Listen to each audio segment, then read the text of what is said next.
Oye, José, si hubieras tenido otra profesión en la vida, que no la que tienes, como es la de ser ingeniero de caminos, canales y puertos, ¿cuál esa otra hubiera sido? Pues la verdad, no me lo he planteado nunca. Sí podría decir, a lo mejor la que nunca hubiera sido, que, por ejemplo, médico. Es decir, ¿por qué? Porque desde pequeño me daba susto la sangre, o sea, y cosas así. O sea que, sin embargo, tampoco hubiera sido, y lo fui transitoriamente una vez en mi vida profesional, profesor, pero no creo tener la paciencia para ser profesor. En fin, ¿qué otra profesión en positivo hubiera sido? Pues no lo sé, no me lo he planteado nunca. ¿Porque siempre lo has tenido claro? No, yo me gustaba... Creo recordar, porque estamos hablando de hace 60 años, los temas de construcción. Y entonces dudé si arquitecto o ingeniero de caminos. Pero no me sentí seguro con el tema del dibujo artístico, ¿no? Y entonces quizá eso me decantó por ser ingeniero de caminos, que en mi familia no había ningún antecedente, ni ningún ambiente del entorno en absoluto.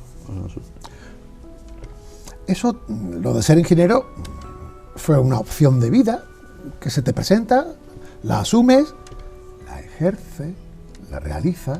Yo creo que incluso hasta te divierte, ¿no? Porque no hay cosa mejor que uno sentirse realizado con aquello que forma parte de mi modus vivendi, ¿no? No solamente trabajo me da para comer y para vivir, sino que además me siento a gusto y útil, ¿no? En ese sentido yo te diría, y espero que se me entienda que no hay ningún tipo de orgullo o arrogancia, que creo que a mí la profesión de ingeniero de caminos me ha dado un desarrollo muy superior a lo que yo hubiera calculado, por haber hecho trabajos profesionales por toda España, trabajos de mucha importancia en función de los servicios que prestan a la sociedad, incluso hoy internacionalmente. ¿Y los que quedan? Hombre, yo... Mientras que haya no espíritu y también sí, pues capacidad de facultades y de acción, ¿por qué no? Y te veo con mucho carrete, como se suele decir habitualmente cuando uno se siente todavía potente en la vida, y es tu caso. Pero al hilo y en paralelo con lo de ser ingeniero, si algo te viene de nacimiento, y eso ahí no pudiste elegir, lo de ser malagueño. Hombre, pues sí, yo nací en el hospital de Galvez, según me dijeron. Toma. Y o sea que más cerca de la catedral imposible. Y luego viví de niño en el barrio La Victoria, o sea, en el compás de La Victoria. Estudié en el Colegio de los Maristas. O sea que mi trayectoria de formación de niñez y juvenil totalmente malagueña, eso sin duda. ¿Y eso marca? Eso parece. Y a ti te sirve incluso para decir en tu presentación con los que no te conocen o con los que también te conocen, de que sí, soy malagueño, pero ejerciente. Bueno, es lo que creo que he hecho toda mi vida. Recuerdo que cuando yo estaba estudiando en el Colegio Mayor en Madrid... Colegio Pío XII. Colegio Mayor Pío XII, efectivamente, que había fundado don Ángel Herrera Orea. Que algo de malagueño también tenía. Por todos lados me pillaba el asunto. Yo tenía, a mí siempre me ha gustado también mucho la geografía, en un sentido amplio del concepto. Y yo tenía la habitación mía empapelada, todo un testero, una pared, con todos los mapas de unos 50.000 de la provincia de Málaga. Y los 30 y tantos malagueños que estábamos en el Colegio Mayor Pío XII, pues si querían saber algo de, yo qué sé, de Al Margen o de Villanueva del Rosario, pues pasaban por mi habitación a consultarlo. Que era una especie como de mapa, no mundi, mapa malagueño. Mapa malagueño, sí, en Madrid. Y era como una forma de sentirse en mi tierra. Sí, ciertamente. Malagueño, ingeniero, jardinero. Bueno, esos son, no sé, no es que sea una afición que tenga ningún secreto, porque ya de alguna manera ha sido publicada, pero sí que llevo ya bastantes años dedicado a, bueno, no sé, todo esto se puede solemnizar mucho, pero para mí es una afición en desarrollo, es decir, porque hacer un jardín yo creo que no se acaba nunca. ¿Afición tardía o afición de décadas? O vocación temprana, querrías También, decir, como se decía. Correcto. Bueno, pues yo recuerdo incluso de mi niñez, con 7, 8, 10 años, de pasar épocas con uno de mis abuelos por parte de madre, en Casarabonela. Y... No será verdad. Sí. Que yo también soy de Casarabonela. ¿Ah, sí? Claro. Pues no lo sabía. Sí, sí. En el Batán. Morisco. En el Morisco, exactamente. Pues mi niñez... En el Batán. Se me ponen los pelillos de punta. Bueno, pues, y de allí, ¿no? Una de mis tías tenía un pequeño, cultivaba 4 flores, 4 cosas, y mi abuelo le gustaba mucho el campo. Y lo que sí que yo llegué a la jardinería a través de la afición al campo para estar, para pasear, para vivir en el campo. Sí, sí. Cosa que ahora ya cada día hago más junto a mi mujer. Y bueno, pues en un momento dado tuve un episodio de salud en mi vida, hace 21 años va a ser ahora, muy fácil, un infarto, que me tuvo una serie de meses fuera de juego, de la vida profesional. Y entonces yo lo dediqué a hacer 2 cosas que me parecía que podía hacerlas. Una, a aprender a manejar un ordenador, que yo no sabía hace 21 años ni enchufarlo, vamos a decirlo así. Sí, sí. Y en segundo lugar, a soltarme un poco más en el idioma inglés. Qué y entonces, bueno. con esas 2 palancas, pues empecé a algo que ya me había empezado un poco antes, a potenciar, a estudiar. O sea, mi convalecencia del infarto la dediqué a que me entrara el virus de la jardinería. O sea que, digamos, fue como una especie de terapia para soportar ese impasse o momento difícil de la vida. Para no aburrirme en mi Exacto. casa. Pero qué bueno, porque José, te ponías al día en el idioma, en las nuevas tecnologías, pero por otra parte reparabas en la naturaleza. Bueno, sí. A mí la naturaleza, en el sentido, lo relaciono con lo que antes he referido, de la geografía de la provincia y del conocimiento de haber estado en todo y cada uno de los pueblos alguna vez y pues sí, está todo desde mi punto de vista bastante relacionado. Vamos a ver. Yo tengo aquí, lo voy a poner así, 2 folios, más o menos subrayados, resumidos, de lo que enviaste y de lo que hemos conversado, donde se refleja buena parte de tu trayectoria profesional. La personal hemos dicho que bastante es con lo que hemos hablado. Por cierto, te casaste con María José, tuviste y tienes, si no me equivoco, 5 hijos. 5 hijos, varones los 5, y 11 nietos en este momento. Que quede constancia, porque luego nos van a decir, es que no. Vale, eso por ahí. Pero en este compendio escrito se reflejan 60 años, 50 años de actividad profesional. En este momento 54. Ahí va. Donde has hecho de todo dentro del mundo de la ingeniería. No, he hecho muchas cosas, pero en unos campos muy concretos, no de una manera dispersa, ¿no? Sino en el campo sobre todo de las vías de comunicación. Empecé en el Ayuntamiento de Málaga como responsable de vías y obras, como ingeniero jefe de vías y obras. Después monté mi empresa. ¿Con 25 años? Sí, es cuando había acabado la carrera, con 25 años, sí, sí. Me invistieron con esa toga de ser jefe de viajes y obras. ¿Cayetano Utrera? Cayetano Utrera fue el alcalde, sí, era el alcalde en ese momento, buen alcalde que conocí. Y con 25 años ya uno estaba preparado para ser jefe de un área tan importante técnica en un ayuntamiento.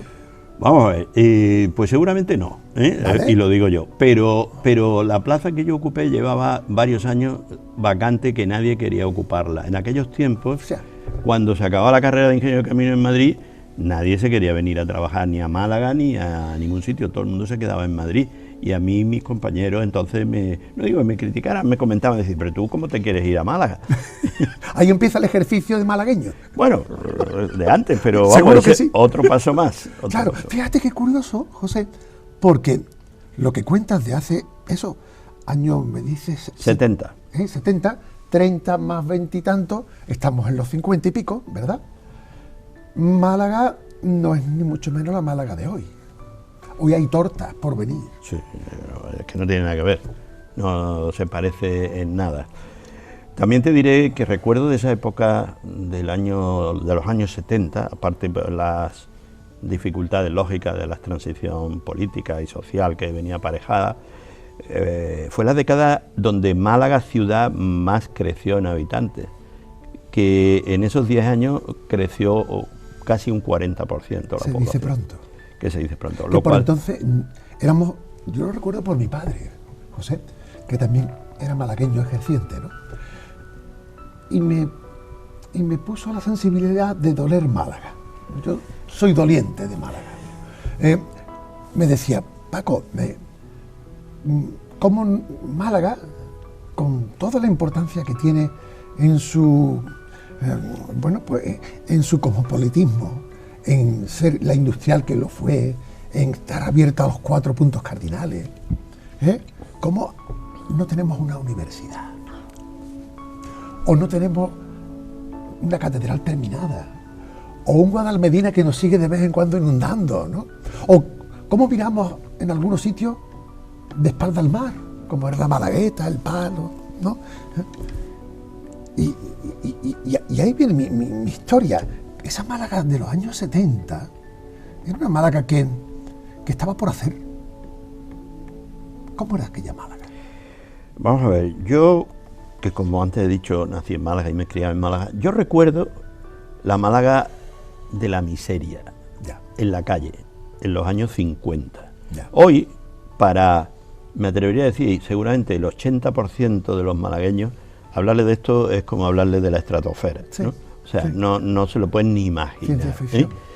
Y bueno, pues Málaga ha ido evolucionando con el esfuerzo, yo diría, de todos los malagueños, de sus líderes, a ponerse hoy en cabecera y ser un punto de referencia.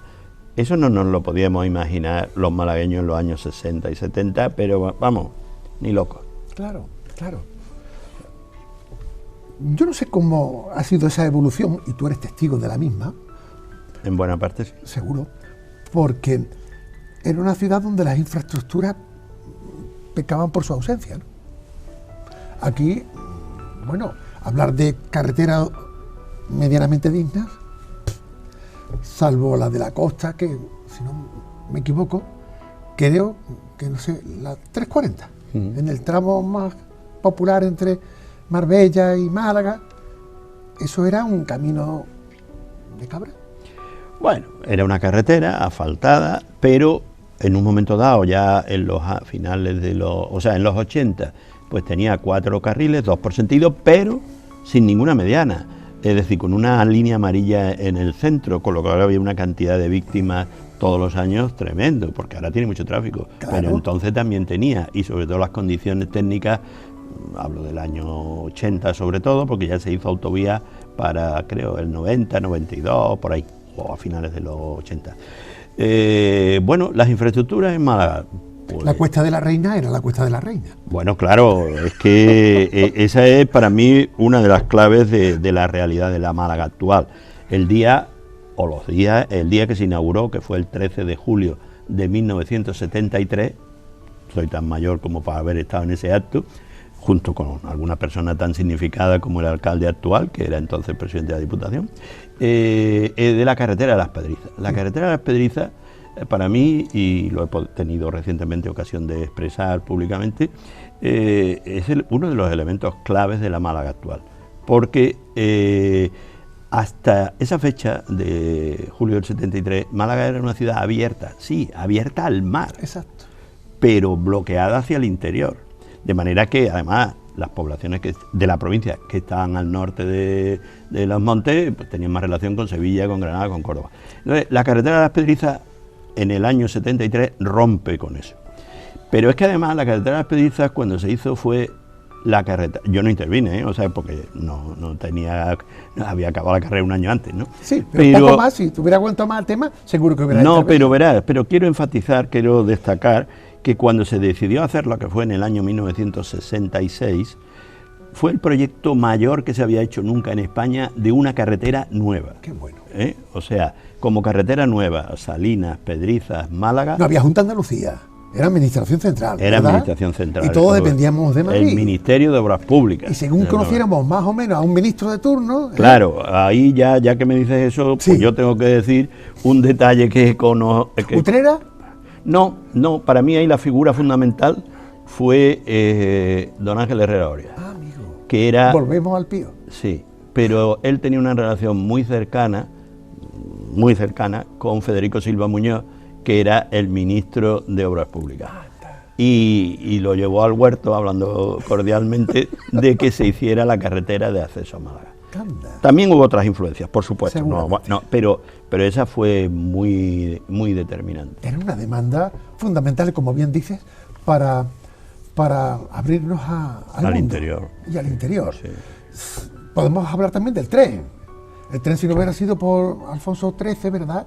Bueno, eso ya en el siglo XIX. O XIX, con toda esa infraestructura, porque también estábamos aislados, ¿no? A nivel férreo, ¿no? Sí, pero el tren tuvo y ha mantenido esa importancia en lo que es el transporte, sobre todo de carga. El tren se hace en Málaga a finales del siglo XIX por razones de las minas de Jaén para traer y de Córdoba de traer los minerales al puerto de Málaga. Claro. Bueno, de camino también los viajeros. Y demás. No, pero puesto a enfatizar o a señalar obras singulares, yo después de Las Pedrizas, y que ya tiene 50 años de historia, para mí el segundo elemento determinante y fundamental es la transformación del aeropuerto. El aeropuerto es el corazón de la vida social y económica de Málaga y de la realidad que hoy es Málaga turísticamente. ¿Fue posiblemente lo primero que nos pusimos al día para abrirnos al mundo, el aeropuerto? Sin duda, sin duda. Así que hablamos de la 340, aeropuerto, carretera de Las Pedrizas, después el AVE. El AVE que vino después, y el puerto. Bien, el puerto... Era una terminal del oleoducto Málaga-Puerto Llano y poco más, ¿no? Bueno, hombre, no, y también era un sitio donde se exportaban naranjas o aceite. Vale. O... Yo hablo de 50 años, 50, 60, sí, que también había esa actividad. Esa actividad era importante y de hecho el puerto de Málaga siempre ha sido importante. Lo que pasa es que luego decayó al quitarle... pero el tema del petróleo, de la refinería de Puerto Llano, pues en el fondo era una ortopedia en la que se apoyaba el puerto para sobrevivir. Pero el puerto, por las evoluciones tecnológicas, del tráfico de contenedores y de todo eso, el puerto de Málaga, que había sido durante 2.800 años un puerto importantísimo en el Mediterráneo, no digo que, ha tenido que transformar y está transformando y lo ha transformado de manera importantísima su función. O sea, que si le diéramos a la moviola 40, 50 años atrás, esta zona del sur, esta Málaga nuestra a nivel provincial y con su capitalidad, ha cambiado muchísimo, ¿no? Pues ha cambiado también... A falta de...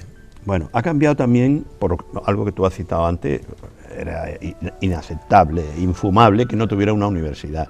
Eso es un asunto que es incomprensible, que Málaga llegara al inicio de 1970 sin universidad, cuando ya la provincia tenía 1 millón de habitantes. Este es un tema que yo preferiría no entrar porque me parece un tanto oscuro, ¿no? Y consecuentemente y no es de lo que yo podría hablar con más conocimiento, pero sí que tuve la oportunidad de ser de los primeros profesores de la universidad, cuando todavía ni siquiera se había creado la universidad, porque se creó primero lo que se llamó el colegio universitario, Sí. y el primer curso del colegio universitario, que fue el preámbulo de la universidad, pues yo estuve de profesor encargado de curso y estuve así 4 años. Sí. O sea que no sé cuántos palos te han quedado o te quedan por haber trabajado en favor del desarrollo de Málaga en sus infraestructuras y en su calidad de vida, ¿no? Lo cierto es que, José, eres una persona que, habiendo participado en todo lo que te han encomendado, desde lo profesional y desde lo personal también, creo que pocas personas han sido testigos de esta evolución que ha tenido la provincia en su puesta al día, amén de que aún nos quedan muchas cosas y al hilo de la actualidad, que decir del tren litoral. Sí, hace unos días hablábamos de eso, claro. Exacto, exacto. Tren litoral y algo más que nos quede por ponernos al día. Sí, bastantes cosas. Bastantes cosas porque, por ejemplo, Málaga se ha creado una imagen que yo no creo acertada, de que Málaga tiene las mejores infraestructuras de todas. No las mejores, las más completas, y eso no es verdad. O sea, por ejemplo, en cuanto a carreteras, autovías y autopistas, hay 40 provincias de España que en función de la población tienen más kilómetros de autovías y autopistas que Málaga. En proporción. En proporción a la población. Claro. Málaga es una provincia pequeña, pero con mucha población. Entonces, el indicador que me parece que hay que tomar como referencia es la población. Claro. Insisto, Málaga es la número 41. Se dice pronto. Málaga, además, es la única provincia de Andalucía en este momento que tiene autopistas de peaje, que están prestando un servicio extraordinario, pero La única de Andalucía. Sí. Bueno, y de Madrid para abajo muy poquito. Es decir, ya en España me parece que no llegan a 2.000 kilómetros de autopistas de peaje y Málaga tiene 122 kilómetros, o sea, el 10%, el 8% de la totalidad de España. Y las autopistas de peaje, contra lo que piensa la mayoría de la gente, las costean, estas autopistas, las de aquí de Málaga, desde luego que las conozco bien, se costean solo por el pago del peaje. El Estado no ha puesto ni un duro, cosa que no ocurrió con las que se hicieron en su día en Cataluña y en el País Vasco, donde todos los españoles hemos cubierto del orden del 70-80% de esos costes con el mecanismo del seguro de cambio, porque evidentemente fueron tiempos distintos, pero que cuando uno pagaba 5 euros en Barcelona en un peaje, todos los españoles pagábamos a lo mejor 10 o 15 más, claro, por cada uno de esas cosas que no ocurren en las de Málaga. Eso es que a lo mejor puede que, como no éramos ni somos capitalidad administrativa, bueno, pues, no, digo pero yo, eso no es ninguna tragedia. No, pero sí hay alguna ventaja para algunos.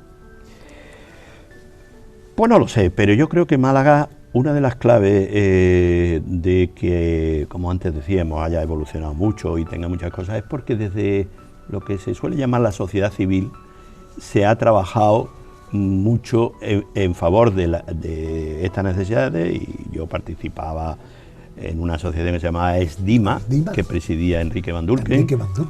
Y esa asociación y la Cámara de Comercio en determinada época hicieron mucho, por ejemplo, para el AVE, para el aeropuerto, y luego pues el ayuntamiento, en fin, se ha hecho mucho, y por eso yo soy un defensor de la idea de que hay que construir de abajo arriba. Yo soy de los que pienso, por educación recibida en mi casa y en los ambientes donde me he ido formando, de que esta Málaga nuestra siempre ha tenido un plus de dificultad para estar al día, al compás de los tiempos. Y nos viene la historia. Posiblemente, y tú me corriges, José, porque aquí todo el que llega tiene muchas posibilidades, igual que el que nace aquí. Sí, de integrarse totalmente. ¿Verdad? Y además, no solamente que se integre, sino que además suman y participan. Y ahí está la historia, ¿no? Con los Larios, con los apellidos que nos vienen de fuera, ¿no? Y eso nos da una potencialidad bastante elocuente al resto de nuestros vecinos, más o menos cercanos o distantes en el mapa. No lo tendría yo tan claro como tú lo has expresado.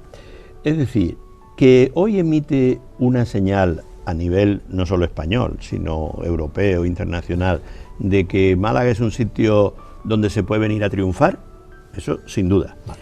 Que eso sea percibido de esta manera literal que yo acabo de decir, en los más cercanos no lo tengo tan claro. Vale. Hombre, de hecho, participas de una asociación como es Civisur. Sí, bueno, ya no estoy activo en ella. Vale, bien es verdad que se nos fue el alcalde de Sevilla, del Valle, Manolo del Valle. Manolo del Valle, la cosa no tiene tanta energía como antes, ¿no? Es diferente, si bien es diferente. Paco de la Torre, el actual alcalde, siempre procura, y digo eso porque estarás conmigo, de que de décadas atrás estaba ese agravio, casi de riña de vecinos entre lo bético y lo penibético. Y ahí estaba Málaga, entre medio Granada, que ya Granada se olvidó, o no, o no.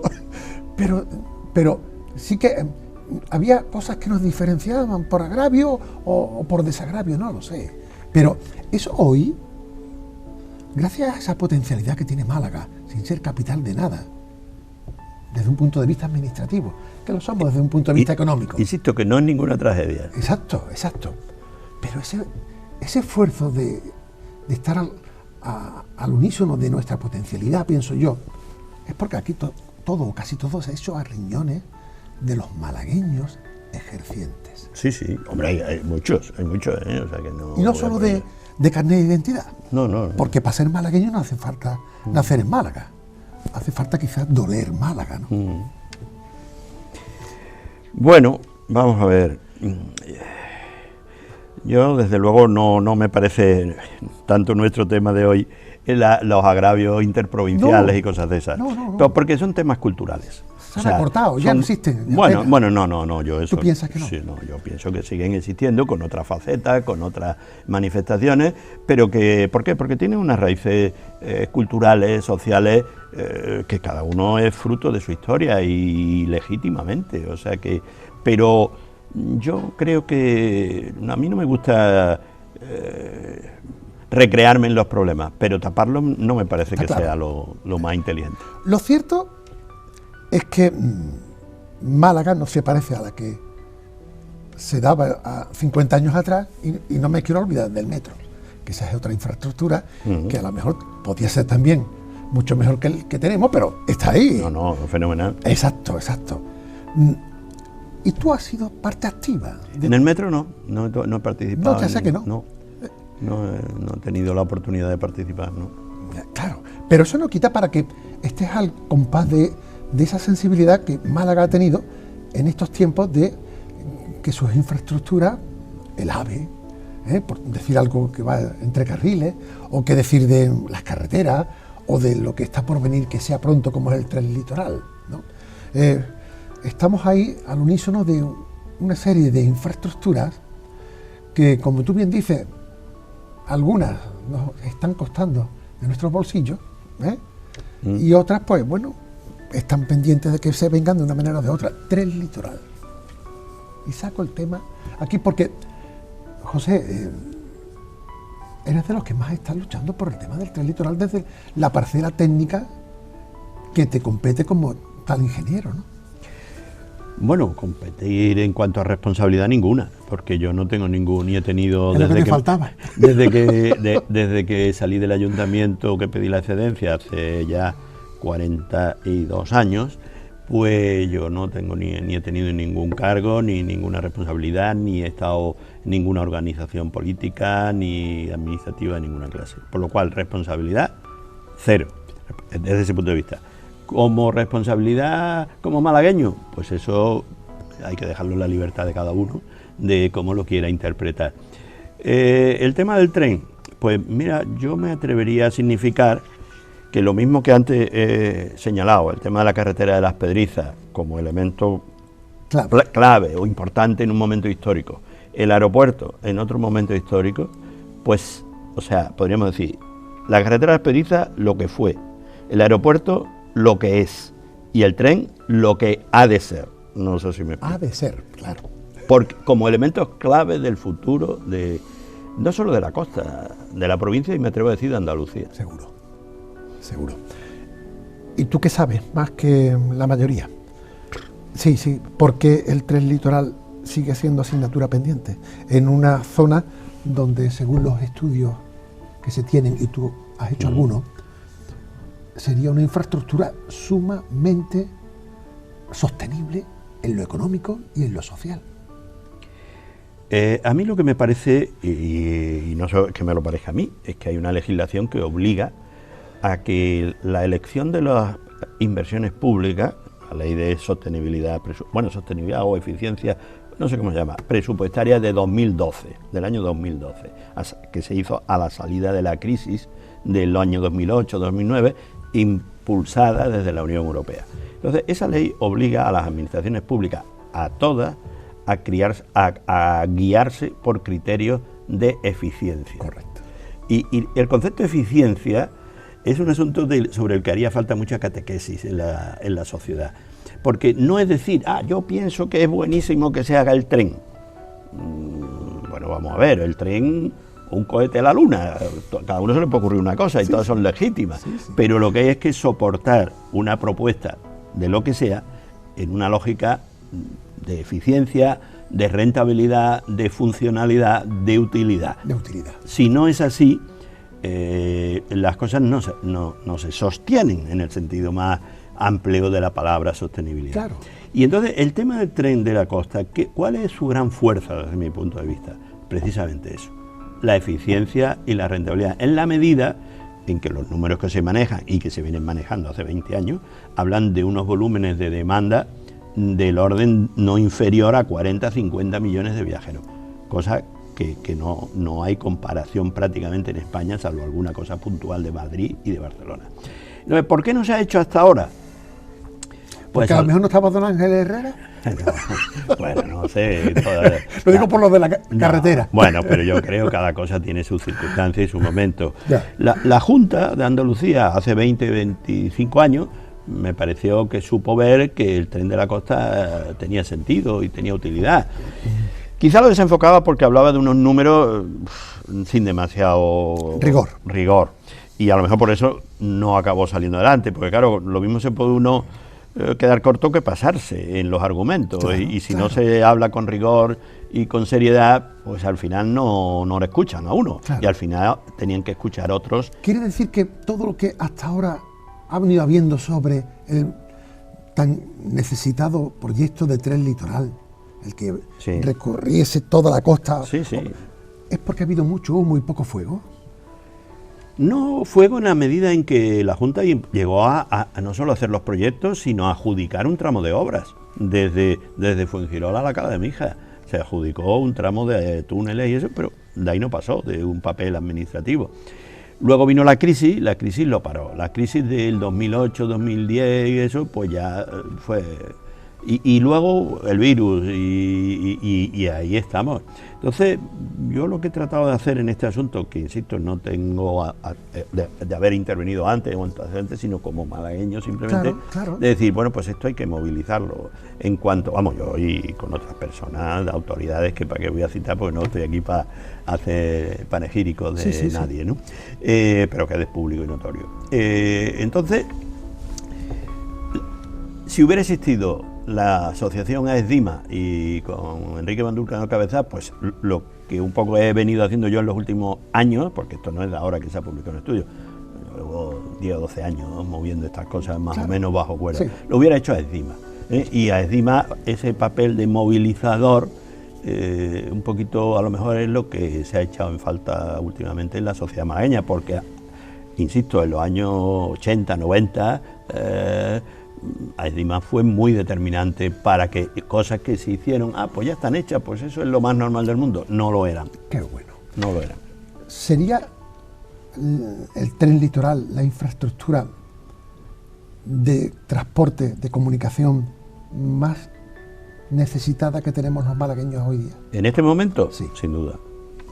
Pero ya no solo desde la función principal, de que el que viva aquí en Benalmádena pueda ir al hospital de Marbella en el tren y eso, no, sino porque tal como, que esto es nuevo lo que hemos planteado nosotros, no estaba en los estudios anteriores, que se conecte con la red de alta velocidad. Claro. Para que una persona desde Granada pueda venir a Marbella y todo lo que hay por medio, claro, o desde Córdoba o de Sevilla, y por supuesto también un AVE desde Madrid a Marbella, pero el AVE no, él solo no puede justificar en ese sentido de eficiencia el que se construya una línea de ferrocarril para llegar a Marbella. Por mucho que es importante que Marbella, con 150.000 habitantes, no tenga ferrocarril, claro que lo es, pero ¿solo para que llegue el AVE? No. No.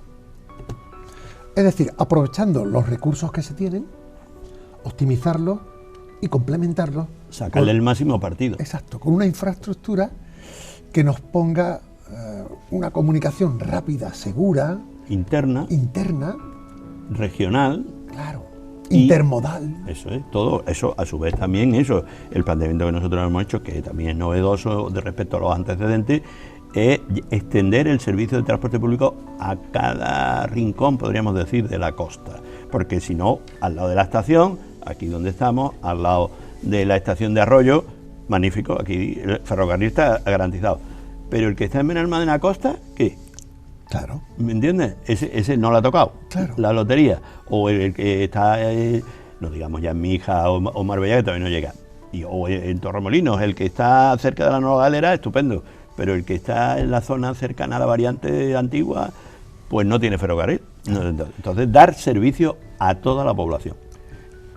Y este estudio que habéis hecho en vuestra consultora, Sí, bajo la financiación de Unicaja. de sí. Unicaja, bueno, pues es lo último reciente, puntual, que nos pone un poco en la dimensión de lo que hay que hacer.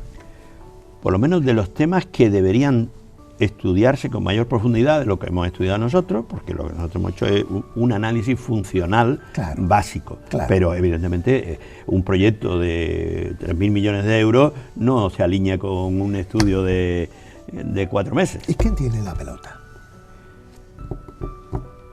Pues yo creo que la tienen todos.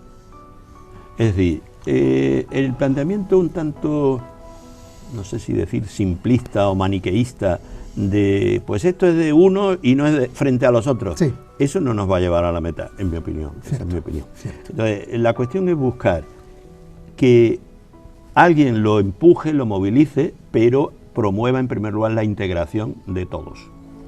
Y cuando digo todos, digo Gobierno Central, digo Junta de Andalucía y digo ayuntamientos. Yo creo que los ayuntamientos son importantísimos. Claro. Y a lo mejor me sale por mi vena histórica de funcionario municipal. Claro, porque ahí también, cuando fuiste jefe de Vías y Obras. de Vías y Obras, tocaste temas de tráfico, temas de saneamiento, temas de urbanismo. De todo, bueno, y me tocó convivir con la llegada del tren subterráneo hasta el Guadalmedina, por la calle Cuarteles. Esa obra, yo era ingeniero municipal y eso el ministerio, pero todos los problemas asociados a la construcción de ese ramal por debajo de la calle Cuarteles, estaba yo en el ayuntamiento. José, ¿funcionaban los tranvías por entonces? No, yo creo Vale. que los tranvías habían acabado antes. Un poquito antes, ¿verdad? Sí, antes, sí. Cuando yo llegué ya no había tranvías. Vale. Yo conviví con ellos en el Compás de la Victoria, que es cuando yo vivía de niño. Que si pasaban por el Compás Yo en la de Misericordia, allí por la Avenida La Paloma y la fábrica de Victoria. tabaco. Yo de la calle de la Victoria, el Compás, etcétera. Sí. Claro. Pero fíjate, tu actividad de ser malagueño ejerciente te lleva a ser malagueño ejerciente, no sé si de una manera tan directa o tan pasional, cuando pones rumbo en tu dimensión profesional a irte más allá de la carretera de las Pedrizas, por llamarlo así, ¿verdad? Y trabajas por toda España, José. Sí, nosotros hemos hecho estudios y proyectos en Galicia, en Asturias, Murcia, en fin. Y luego, en otro momento, el Ministerio nos orientó hacia que colaboráramos especialmente, el Ministerio de la Dirección General de Carreteras del Ministerio de Obras Públicas, en la labor de supervisión de proyectos. Y en eso hemos estado 12 años supervisando técnicamente, a modo de una auditoría técnica, de de 3.500 kilómetros que se han hecho en España. Bueno, se han hecho muchos más, pero sí. de un 20 un 25% de los kilómetros que se han hecho en España. Por ejemplo, la Ruta de la Plata de Sevilla hasta León, salvo un tramo de Mérida a Cáceres, todo lo demás hemos intervenido nosotros. Y todo desde Málaga, desde la empresa que funda. Ah, sí, yo llegué, sí, pero monté una vez, tuvimos un tiempo una delegación en Madrid, al revés de... Sí, claro, lo normal es que sea la de Madrid la que tenga aquí la delegación, pero aquí era al revés. Yo la delegación en Madrid, en Chamberí, en la iglesia de Chamberí. Sí, pero también montaste, no sé si delegación, en buena parte del mundo. Bueno. Colombia. Bueno, ahora estamos involucrados en unos importantes proyectos en Colombia, porque aquí el tema de las infraestructuras, en la dimensión en la que nosotros nos movíamos, pues se paró más o menos en el año 2010, yo diría continúa más o menos parado, y bueno, pues nosotros salimos a algunas aventuras en países de África con financiación europea. Guinea-Bissau, Malawi. Malawi, sí. Y si nos metemos en Europa, Polonia. Bueno, en Polonia también, de la mano de otra gran empresa española, tuvimos un año y pico haciendo estudios de carreteras, todo esto en carreteras en particular. Y en Colombia estamos desde hace 12 años casi, con un tema de hacer una autopista de ronda a Bogotá, que no tiene ninguna, y de un tema ferroviario para pasar la cordillera de los Andes, con un túnel de base similar a lo de San Gotardo, y esto aquí en Europa. Son dos proyectos muy ambiciosos, en los que nosotros estamos ¿cómo diríamos?, de promotores, o sea, no solo ni fundamentalmente de técnicos, sino de a partir de la técnica impulsar que esos proyectos se lleven a cabo con financiación internacional, lo que aquí diríamos de peaje. Claro. O sea, no solamente... pero es que en Colombia casi todas las vías son de peaje. Claro, claro. Eso es lo normal. Claro. Que te quiten los kilómetros, porque creo que para Colombia, desde hace 20 años, 25, 12 años llevo yendo a Colombia, 12 años. Casi 100 viajes para arriba y para abajo. Sí, solo a Colombia creo que ya he hecho el 85 veces, pero luego eso me ha llevado a Washington, a Canadá, a otros países también con temas relacionados con esto. Claro. Si yo te hablo del túnel del Estrecho de Gibraltar, ¿qué te dice? Pues me dice que en ese asunto yo entiendo que haya mucha política, pero poco análisis de eficiencia. ¿Qué quiero decir? Que desde un punto de vista de estrategia, de política, un enlace físico, material, sin dar saltos por el agua o por el aire, ¿tendría sentido? Claro que sí. Desde un punto de vista de que eso se pueda costear por la riqueza que produce, me ofrece serias dudas. Y desde un punto de vista técnico, porque ahora ahí llevamos una época donde se habla mucho de eso, y hay quien se atreve a decir, pues para el Mundial de Fútbol 2030 van a ir en tren desde Madrid a Casablanca. Sí. Yo, con todo lo respeto, el que diga eso no sabe de lo que está hablando. O sea, cualquier obra de esta envergadura, bueno, de esta envergadura en el mundo no se ha hecho ninguna, ¿eh? Salvo el estrecho, ¿no?, con el paso de Calais, ¿no? No, pero eso es Gran Bretaña y Francia. Eso es más fácil que esto. Ah, claro. No tiene color. Primero son 30 kilómetros y a 50 o 60 metros de profundidad nada más. Eso es nada. Hombre, nada no. Ya, digo, comparado con lo que se haría con el estrecho de Gibraltar. Bueno, el estrecho es muy complicado, porque donde es más estrecho, valga la redundancia, sí, entre casi Algeciras y cercano a Tangermet, ahí hay 14 o 15 kilómetros de estrecho, pero hay casi 1 kilómetro de profundidad. Para que haya menos profundidad y se pueda hacer, por ejemplo, un túnel, no creo que un puente, pero en fin, con los medios tecnológicos actuales, hay que irse desde Tarifa a Tánger, con lo cual la longitud ya te vas a 50 o 60 kilómetros, que dice, bueno, pero el San Gotardo y tal tiene 50 kilómetros. Sí, pero no a 300 metros de profundidad. ¿Me comprende?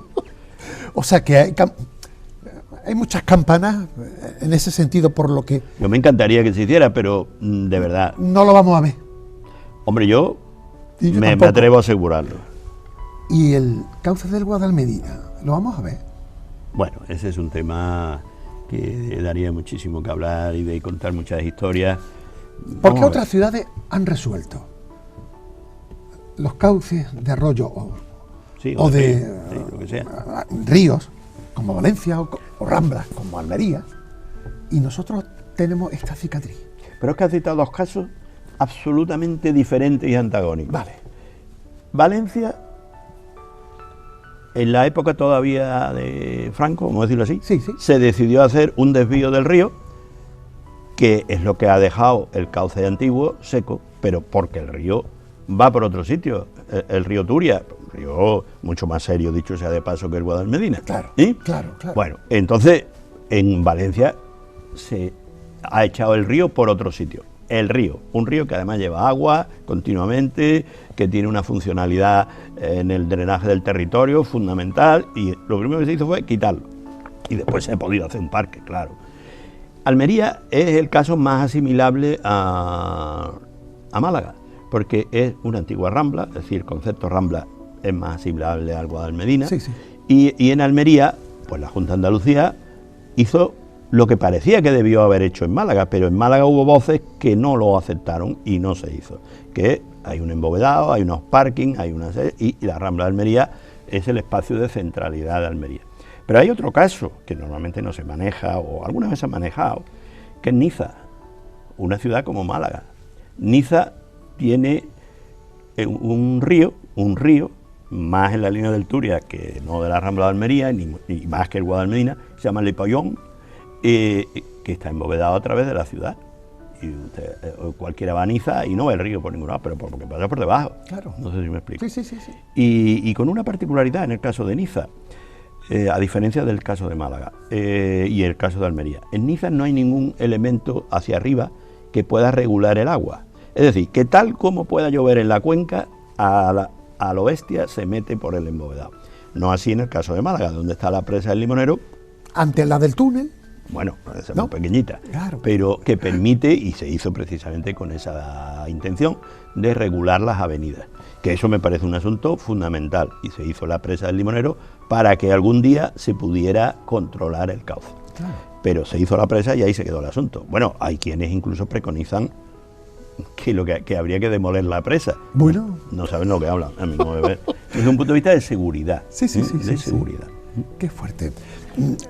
Y digo yo, si no hubieran sociedades civiles como Aizima. Pero ya no, ya desgraciadamente. Ahí no voy, existe. José, porque parece como si hubiéramos cambiado las concepciones de las iniciativas, y hoy, si no es papá administración, ¿verdad? La sociedad civil ha quedado como relegada a, no sé, al pataleo, a ser pasiva y no activa como se era antes, que era motor de conciencias y de poner sobre la mesa necesidades. Van Dulken, otros muchos más, Paco de la Torre también.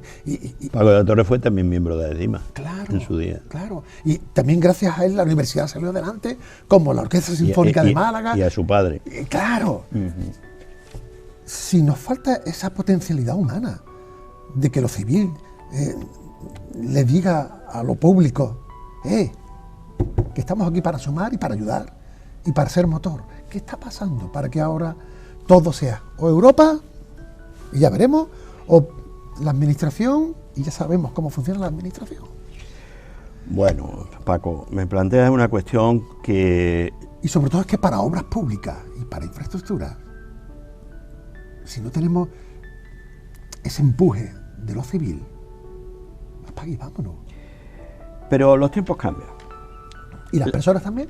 Hombre, evidente, las personas somos todas distintas, eso está claro. Por mucho que tengamos igualdad de derechos, somos distintas. Claro. La cuestión es que, lo que yo recuerdo, la percepción que teníamos un grupo de personas que estábamos en Aizima y en general la sociedad en los años 80, respecto a de dónde veníamos y a dónde podíamos querer ir, que ni mucho menos es la mitad de lo que hoy tenemos, dicho sea de paso, claro. que aspiramos a mucho menos, como yo también he dicho de mi ejercicio profesional. Claro. Pues hoy eso no se da. Hoy yo creo que, no sé, no me gusta, pero lo voy a decir. La sociedad está empachada de bienestar. No sé si se explico bien la idea que quiero decir. ¿Nos hemos acomodado? Muchísimo. Claro. Y creemos que estamos ya muy bien, que sí, que a lo mejor podríamos estar mejor, pero vamos a conformarnos con lo que tenemos. Ya. Eso yo creo que es lo que hoy pasa. Porque si no hubiera habido un flujo de energía desde lo civil en favor del AVE a Málaga, estaríamos, no digo tanto como Extremadura, pero locomotora del AVE a Málaga fue esa sociedad civil. Sin duda. Hasta el punto... Y tú también. Sí, y algún medio de comunicación. Claro. O sea, mira, Rafael Esteves Secal ha escrito un libro con Juan de Mellado, y yo he participado también en ese libro, y ahí se relatan algunas cosas de la historia del AVE. Y una de ellas, que es particularmente curiosa, es que un día el principal periódico de España en los años, creo que te puedo hablar de 95, 96. Estamos hablando del país, ¿no? Estamos hablando del Claro. país. Publicó en primera página, había solo una edición nacional, que la Universidad de Sevilla había hecho un estudio que demostraba la inviabilidad del AVE a Málaga, porque había que hacer un túnel de 20 kilómetros. Yo, lo siento, tengo los documentos que lo demuestran, sí. O sea que a mí que me demanden. No me acuerdo yo de aquello. Pues está publicado en Claro el que país, sí, claro. Y tengo los datos. Sí, sí. Y tal. ¿Y qué pasó? Y nombres propios, pero nombres propios los vamos a Ya. dejar. Bueno, pues yo recuerdo que entonces que yo, bueno, en aquella época yo colaboraba, y bueno, alguna vez he seguido también después colaborando con el periódico Sur. Me llamó su director, José Antonio Frías. Oye, Pepe, yo estaba en Madrid. No había móviles, O sea que, no, sin embargo, hablamos. Sí, ya llovió poco, pero ha llovido. Ha llovido. Bueno, y oye, mira, joder, que estamos aquí haciendo campaña con esto, y fíjate lo que publica El País. ¿Qué digo yo ahora? Porque un poco el Sur estaba en la línea. Claro. Me vine desde el aeropuerto, bueno, ya ves, claro, desde el aeropuerto a su despacho. José Antonio ya desgraciadamente no podría corroborar esto porque murió hace años. Compañero nuestro. Eso es. Y digo, mira, fíjate, esto me parece que es una campaña orquestada por intereses, no sé si decir políticos o por los que sean, Vale. para crear humo para que las cosas no se hagan. Esto lo estamos viviendo ahora con el tren de la costa, del tren litoral. Lo de cortinas de humo también. Diciendo, bueno... Sí, la historia se repite, ¿no? Bueno, eso por supuesto. Espero que no sea de la Universidad de Sevilla. Bueno, pero también a base de expertos. Vale. ¿Me entiendes? Sí. Bueno, pero que fíjate a dónde llegan las cosas. Y José Antonio Frías, se ve que yo lo convencí, porque desde ese momento, el director del periódico, Sí. fue más furibundo todavía a favor del AVE. Fue como un revulsivo, ¿no? Totalmente. Hombre, vosotros los medios tenéis un papel en la sociedad, a mí me parece importantísimo. Ya. Y esta anécdota está escrita en el libro este de Rafael Esteves, está contada y con datos y fotocopias de la portada del País y de todo eso. Tú tuviste mucho que ver con el proyecto de llegada del tren de alta velocidad a Málaga. Sí, el tramo final, Exacto. desde donde está más o menos la fábrica de Mayoral hasta el centro. Hicimos primero un estudio de alternativa y luego el anteproyecto de cómo entraría. Pues es un tema muy controvertido porque que si se soterra, que si no se soterra, que si cómo se... Aquello dio mucho de sí, Sí, de acuerdo. porque también había unas visiones en Málaga muy cortas, vamos Claro. a decirlo así generosamente, que decían que no se podía. Tenemos documentos que decían que no se podía soterrar. Además. Sí, técnico, Sí, cualificado. Sí. Lleva 17 años soterrado. Y ahí está. Y ahí está. ¿Pero por qué? ¿Por qué se decía eso? Pues porque había interés en... Siempre ha habido... Y a mí lo de hacerme víctima y eso no me gusta, ¿no? Pero siempre ha habido quien ha estado en contra de Málaga, Yo no quería.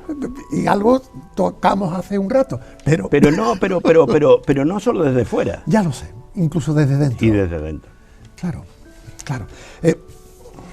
Yo sé que se nos están quedando muchísimas cosas en el tintero, pero no me gustaría entrar en la recta final, aunque esto puede ser un punto y seguido, José, sin reparar en Villanueva de la Concepción. Del Rosario. Del Rosario. ¿Allí está tu paraíso? Bueno, a mí esas palabras bien sonantes, no voy a decir altisonantes. Es la que no. cargas pilas, ¿no? Allí. Bueno, no, yo cada vez y aspiro a vivir ya habitualmente allí, y hasta ayer a las 9 de la noche estaba allí, o sea que, bueno, en fin, en Villanueva del Rosario yo aterricé sin tener ninguna relación hace 45 años, y bueno, mi mujer y yo, ella es de Loja, y entonces nos pillaba a mitad de camino. La carretera de las Pedrizas fue un factor desencadenante de nuestra interés por... ¿Buscaste un punto intermedio? Bueno, un punto intermedio y fácil de acceso. Casual, Mi padre, que es una de las personas a las que yo, o a la que más debo en mi vida, cuando estaba haciendo esto, que él todavía vivía, yo le preguntaba, oye, ¿cómo te parece este sitio y tal? Y yo estaba buscando sitio en Coín, en Vélez, por muchos sitios. Sí, sí. Y dice, mira, lo importante es que sea fácil de ir. Qué bueno. Porque si no es fácil de ir, no irás. Y entonces no te servirá para nada. Ahí hay una buena carretera. Bueno, claro, vale, ya entonces sí. Claro. Y entonces ese consejo no lo he olvidado y muy bien. Y luego, pues ya allí me entró desde el principio, en fin, el virus de la afición a las plantas. He llegado a tener un cultivo de cerezos. Porque cuando tú compraste aquello Era un erial. eso te iba a decir. Era un erial No azul. tenías por la cabeza que con el tiempo fuera, pues eso, un lugar donde se cultivan 28.000 plantas de 5.200 tipos diferentes y que luego, con el paso del tiempo, fuera reconocido con el Premio Costa del Sol y Diputación de Málaga del 2018 y Premio del Real Jardín Botánico de Madrid, sin que se nos olvide por la parte técnica de la ingeniería que también eres reconocido por el Colegio de Ingeniero Nacional de Caminos, Canales y Puertos. Bueno, vale, está muy bien lo de los premios, pero para mí el jardín, ya que estábamos hablando del jardín, y con alguna persona, muchas que me han visitado de Estados Unidos, de Inglaterra o de España también, por supuesto, dice, bueno, usted ahora ya que ha hecho el jardín, ahora disfrutará mucho. Digo, no, yo cuando he disfrutado es haciéndolo. ¿Más trabajo tengo ahora? No, haciéndolo. Es vale. decir, la creación del jardín, el desarrollo del jardín, que pasa por elegir las plantas, buscar el vivero donde comprarlas. Hombre, yo he comprado plantas, 40 viveros, casi todos de Europa. Yo llegué a traer 9 trailers completos de plantas. ¿Tú no eras como los Heredia que tenían la compañía de barcos? No, y yo no que tenía una decían, compañía de barcos. Hombre, como vas a Colombia... No.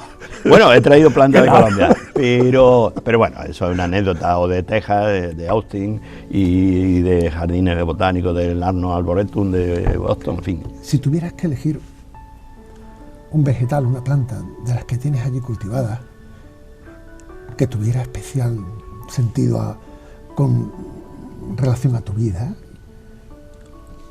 No sabría decirte de verdad.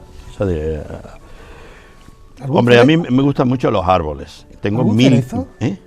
No, cerezos tengo, y ahora que viene la época espero Pues probar si alguna. Málaga no era tierra de cereza. No lo es, pero aquello sí. Ay, qué bueno. Porque una de las claves es el clima.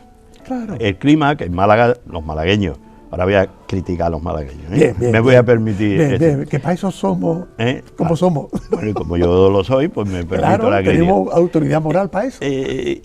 Los malagueños pensamos que para las plantas tenemos el mejor clima del mundo, y eso no es verdad. Bajo ningún concepto. Es decir, es un buen clima para plantas subtropicales, pero eso es un trozo estrecho del abanico de la botánica, ¿no? Para un jardín de plantas lo más internacional y abierto posible, las condiciones de Málaga no son buenas. No son buenas porque no hay unos cambios climáticos suficientes de invierno a verano, Claro. el ambiente húmedo y salino, en fin, una serie de cuestiones. Sí, sí, sí. Yo no soy experto en nada de eso. Pero un terreno un espacio como el de Villanueva del Rosario, a 700 metros de altura sobre el nivel del mar, ya empezamos como factor positivo. Claro. ¿Qué dice? ¿Que allí hace mucho frío? Vamos a ver. Depende. Frío. Y aquí mucho calor. No, menos Menos. calor o menos que aquí en Bien, Málaga. ¿eh? bien, bien. No ha nada que ver con Córdoba, Sevilla o algo de eso. Vale. Pero, ¿qué ocurre? Que las condiciones climáticas son muy favorables para muchas plantas Y yo, por ejemplo, pues tengo allí, y no es la respuesta a tu pregunta de qué planta más, pero yo tengo un haya, es que... ¿Un haya? Bueno, tengo muchas hayas distintas, Vale. muchas hayas distintas. ¿Málaga es tierra de hayas? ¿Y? Málaga es tierra de hayas. En absoluto. Por eso. Las hayas son unas plantas de clima frío y del Claro, norte. y ahí hay. Las he puesto yo. ¿Y han cuajado? Bueno, pues eso, viendo un haya esta mañana que allí en mi casa, digo, bueno, qué sorpresa más. Hombre, ya tiene 20 años, pero haya, jingo, arce, quercus tengo 220 tipos distintos, y mi jardín ha sido citado en una revista internacional que se publica por una asociación internacional de la gente que se dedica a los quercus, solo a los quercus. Los quercus son las encinas, los robles y todo esto, vamos, para entender. Sí, tiene el nombre típico. Y bueno, yo pertenezco a diversas asociaciones internacionales que me han puesto en contacto con gente muy interesante, desde la Universidad de Berkeley a otras muchas en Europa, y no, yo no lo tengo desde un punto de vista científico, pero bueno, desde la curiosidad, desde el interés de ver plantas, que yo creo que algunas de las que tengo seguramente están situadas en el punto más meridional de Europa, seguro, y seguramente del mundo. O sea, por ejemplo, estas hayas que estoy citando. Claro. Cuando yo las planté no creía que fueran a prosperar, de verdad. Está claro. Pero ahora que las veo con 10 metros de altura, sana, pues, potente. y sana, pues digo, pues esto es un milagro.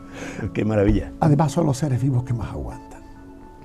¿Los árboles? Claro. Sí, bueno, hombre, el ser vivo que vegetal que se conoce de más antiguo es el ginkgo biloba. Yo tengo delante de mi casa un ginkgo biloba que tendrá ya 25, 30 años, y bueno, pues es un árbol maravilloso, ¿no? Casi hay que hablarle de usted. Sí. José, me quedo con el sabor de boca de haber aprendido mucho, como espero lo hayan hecho quienes nos hayan acompañado. Pero también me quedo con las ganas de seguir aprendiendo. Se nos quedan algunas cosas interesantes en el tintero. Probablemente sí. Yo, abusando de la amistad reciente que estamos disfrutando, te ruego, no nos abandonemos, echemos otros ratitos y los que hagan falta, porque sobre todo me encanta que seamos malagueños ejercientes y luego que sea cada uno lo que sea. Ah, no, por supuesto. Muchísimas gracias. A ti, A ti Paco, siempre. gracias.